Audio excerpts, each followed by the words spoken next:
My friends, as the days move by, we get closer and closer to Animal Crossing 2.0. The most anticipated update of all time, the biggest update, and things are coming into clearer and clearer view. We've got new details, new discoveries, things that I think are going to be so exciting to you, plus zeroing in on when this is happening. What's going on, everybody? It's Zach from SwitchForce. I got another great video for you guys to enjoy, so grab your favorite tea, cocoa, or Starbucks drink and get sat down, because this one, it's really got my blood flowing. And it all centers around this right here. Guys, I have been doing research, I have been exploring, and I have found what I think is the plan for 2.0. And I have to say, standalone building, a new building on the island.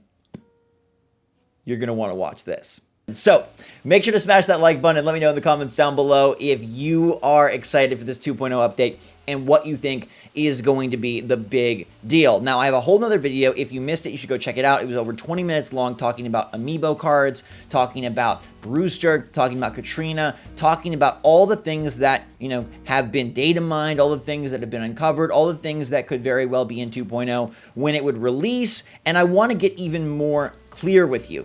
Now that we are here, almost towards the end of April, the days that this update can come out are getting narrower and narrower. And I think there's a really great piece of evidence to show and prove why this update must be coming in the next couple of days. Before I told you, like in the next, 1 to 7 days, I really think now it's happening almost imminently, okay? And the reason is because Nintendo utilizes their trailers to lay out a timeline. Okay, these trailers not only serve to let us know what's coming to the game, the events, the updates, new characters maybe, some new items, but they also let us know when things are going to take place. And if you look at Nintendo's trailers, they have utilized the timeline very well. If there's going to be an update soon, they'll only give you a few special events, a few, seasonal items. But if it's going to be a long period, like last year around this time, when they dropped update 1.2, which brought in Leaf and Red, that was something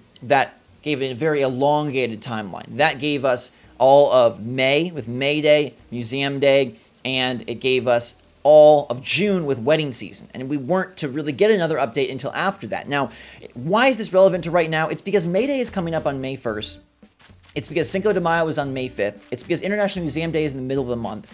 And it's because we don't know anything of those days yet. So what that means is in the last update 1.9, they gave us prom season, and they gave us Earth Day, and they gave us Arbor Day, and they detailed these dates all the way up till May.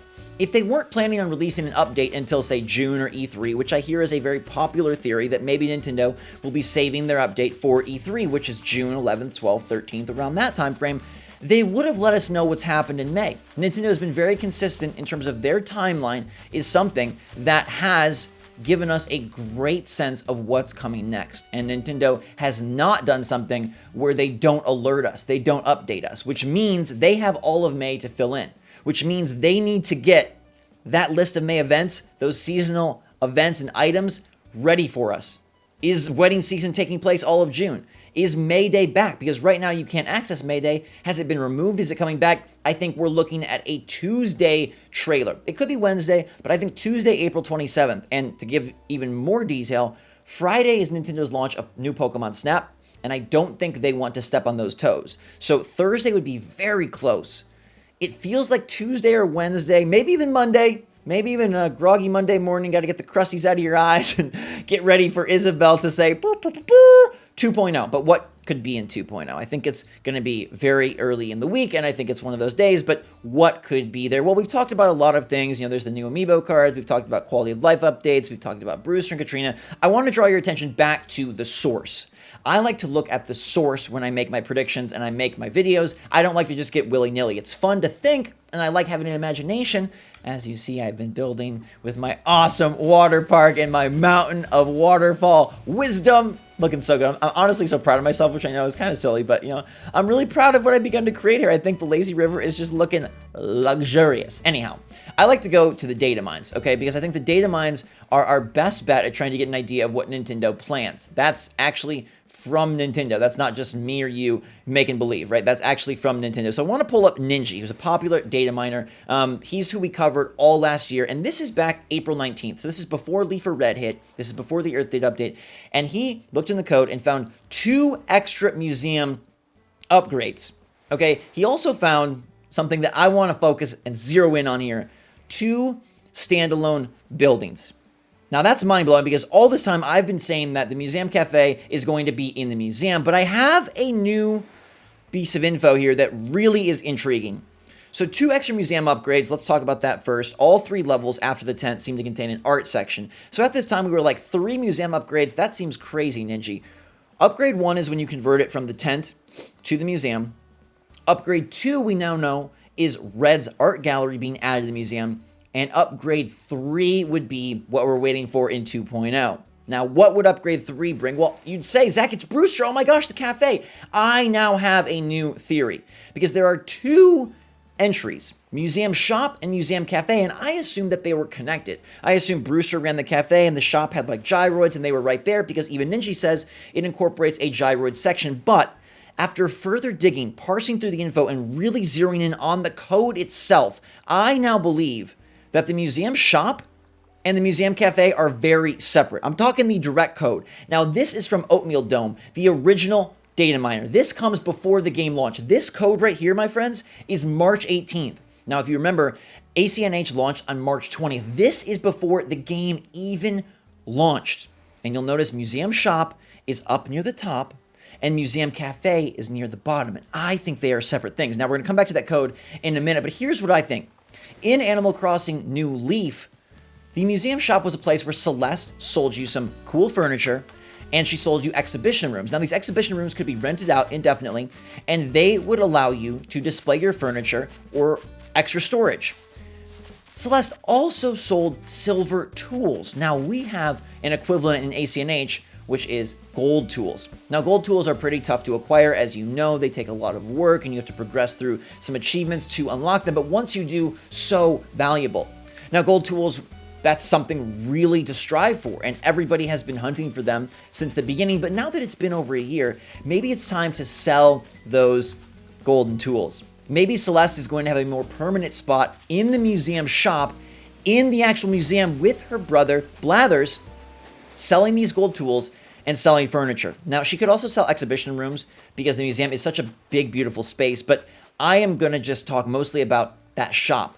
There's also data in the code that shows another interface for buying things, and that would make sense with this museum shop. That interface has not been used, and as Marshall looks out to the sea on my cool little inflatable couch pavilion, I think this museum shop is going to be actually part of the museum.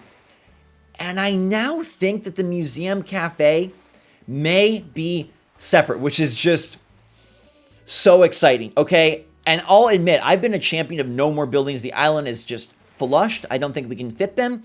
But I now believe that the Museum Cafe and Brewster may have their own spot. And I think it's called Museum Cafe because it formerly was the Museum Cafe. So let's activate the history machine, okay? And crank it back to Wild World and the Animal Crossings before, City Folk and stuff like that.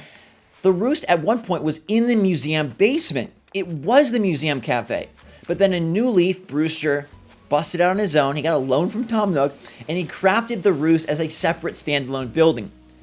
But to Nintendo and to longtime fans, that cafe, the Roost, could be referred to as the Museum Cafe because that's what it started out as. And now it is the Roost. So I think that the Museum Cafe is called the Museum Cafe, but I think that it could be a standalone building. When you think about 2.0, adding an upgrade to the museum makes sense. It's the biggest, most beautiful building. It's what Nintendo invested the most time in. It is the longest building. It has the only doors in the building, of the buildings, right? Nook's Cranny. It's one floor, one space. You can see it all as you enter. Able Sisters, it's one space. You enter, you see there's nowhere else to go except, I guess, into the dressing room, but that's just a static screen. Resident Services, one room, a counter, a terminal. The museum has a lot, and so it makes sense that they would want to invest in doubling down on the museum. And it would make sense that they'd want to add a bunch to the museum, but it also makes sense that Brewster would get his own building, because what says 2.0? better than something that has not been done in the game before. We view 2.0 as a turning of the tides, a changing point, a brand new version that brings Animal Crossing into a new era, and a new building will dramatically change all of our islands, all of our fun, and all of our daily routines. Now, why do I think this even more so? Let's go back to Oatmeal Dome's Datamine before the game came out. Look at what is grouped with Museum Cafe. Museum Haniwa. You might have no clue what this is. I didn't either. Museum Shop is way up there. Museum Cafe and Museum Haniwa are right down there. I thought the shop was going to be related to gyroids, but now I believe that gyroids are just going to be incorporated into the Museum Cafe in a different way, because if you Google this term, you will see that Haniwa, clay cylinder, or circle of clay in Japanese, are large, hollow, earthenware funerary objects found in Japan. Massive quantities of Haniwa, many nearly life-size, were carefully placed on top of colossal mounded tombs known as kofun, old tomb in Japanese. And what sounds like a clay cylindrical statue? Gyroids. Lloyd, you ain't the only one. You have my heart, but you ain't the only son. Okay? Gyroids and the Museum Cafe are intrinsically linked. Brewster and gyroids are linked, and that means the shop could be a separate location, and it could be in the museum, cementing Celeste, one of the fan favorite characters, one of the cutest characters, with a larger role beyond just the shooting stars above. And it would allow for that third museum expansion while delivering a standalone building for the Museum Cafe, and everything starts to make sense. Everything starts to line up, and I believe that this 2.0 update is going to be tied directly to the museum, directly to Brewster, and directly to possibly a new shop. Now, everyone has said, where would this go? There is a roped off section over in the fossil department. It could just be added as a magic extra door. We know that the red art gallery was just magically added, and it just wasn't there before. But this space is so gorgeous. This space is so beautiful. It's something Nintendo dipped tons of artistic talent and time into. So to bring a third upgrade makes a lot of sense, and that third upgrade has been housed in the code from the beginning. This is not Zach's pipe dream, I love Brewster and I want the boy to appear. This is sourced straight from what Nintendo had in the code before the game even came out. Now, since then, they have become very, very good at hiding things they don't want us to spoil or find out or leak or learn what's coming to the game, so it is more hidden now. But it could be this door for Celeste, and it would make sense. A cafe, my friends, does not make sense off in the corner. Why would a cafe be over here? But this could be the museum shop. This could be the extra exhibition rooms to display your furniture, store more items, and it would be totally fine if Celeste Museum Shop was accessible via the fossil room, because it is not a completely separate thing from the museum. In fact, it is just another wing of the museum, rather than the cafe that would need front-facing space and spot, and that is why the cafe could very well be our first standalone building. Now, what do you guys think in the comments down below? Give me all your ideas and your reactions and your thoughts. Does it make sense? Does the logic work out? I think it checks out. Now, I have to say that with any data mine, they could have changed things. They could have removed. They could have altered their plans. Maybe this is coming in Animal Crossing 3.0. I'm not 100% sure, but it really is interesting. It's really intriguing, and we know that Nintendo, they're going to bring updates for 2 to 3 years. We know that that is happening, and we know that we are due for an update because of all the factors I've mentioned in this video and in my other update video, where you know and you see that Nintendo, they give us the timeline, and they didn't give us a May timeline or a June timeline. So it's time to deliver, Nintendo. It's time to tell us what's happening in these coming months. They've kept the players, you and me, abreast of all of their ideas. And yet right now our timeline ends in just a few days. So what will happen for May Day? What will happen for Rover? Is he back? Because right now it's not accessible, which means there would need to be an update. You get it? You get it? There has to be something this week if May Day is to exist. Otherwise, it's vanished. And then, I don't know, we're Thanos snapping holidays. And at that point, like, whoa, all bets are off. But right now, my bet is on a Tuesday trailer and an awesome Animal Crossing update for us to enjoy next week. Let me know your take in the comments down below. Smash that like button. Thanks so much for listening to me. Thanks for loving me and supporting me. It's been a great couple weeks, guys and girls, and it's only going to get better with this new update. I love streaming with you. I love talking to you. I love reading your comments. Like, pat yourself on the back or the chest, or maybe even a little cheek chop, because you guys are the best. I love you so much. Thanks for being there for me. I'm here for you. Until next time, stay safe, stay healthy, stay happy, stay smart. Update season, baby. Love you guys lots. Till next time, SwitchForce out.